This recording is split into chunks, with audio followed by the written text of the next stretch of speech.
మొన్నటిదాకా మా రావులకి అదొచ్చు ఇదొచ్చు అని, తర్వాత ఏమో వాడి ప్యాకేజ్ ఇంత అని, ఇప్పుడేమో తాగే బీర్లో తినే స్టఫ్ లో కూడా వాడితోనే కంపేర్ చేస్తున్నావు. నాకు అర్థం కాదు.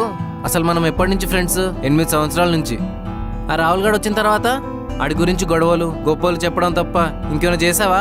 నీ రిలేషన్షిప్ అనే షిప్ ముందు మన ఫ్రెండ్షిప్ ఓ పేపర్ బోట్ లా తయారైంది. నీకు అది అర్థమవుతుందా? వస్తావు, ఏదో ఒకటి మాట్లాడతావు, పోతావు.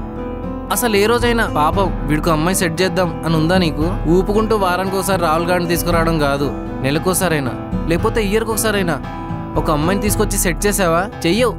సర్లే, నేనే ఒక అమ్మాయిని సెట్ చేసుకుందాం అనేసరికి అదే ఉంది, చెత్తలా ఉందంటావు. మరి నీ బాయ్ ఫ్రెండ్ ఎలా ఉంటాడు? నా బొంగులా ఉంటాడు. నేను ఎప్పుడన్నా అన్నానా? సర్లే పోనీ ఆన్లైన్లో ఎవరన్నా సెట్ చేద్దాం అనుకుంటే ఇదేంట్రా ఇంత కరువులో ఉన్నావా అని అన్నావు. అంటే ఇప్పుడు ఏంటి? నేను మీ ఇద్దరి మధ్యలో నలిపోవాలా? వాడేమో రాముడు, నువ్వేమో సీత, నేనేమో తోకలేని హనుమంతుడు లెక్క. సర్లే, ఆ తోక కూడా పెట్టేస్తారులే తొందరలో. ఏంట్రా పిచ్చోళ్ళ వాగుతున్నావు? ఎవ్వరికి అర్థం కాని ఫ్రెండ్ మాత్రం అర్థం అవుతాయి అంటారు. చాలా బాగా అర్థం చేసుకున్నావు. ఈ కొటేషన్లు కూడా వాడే పంపాడా?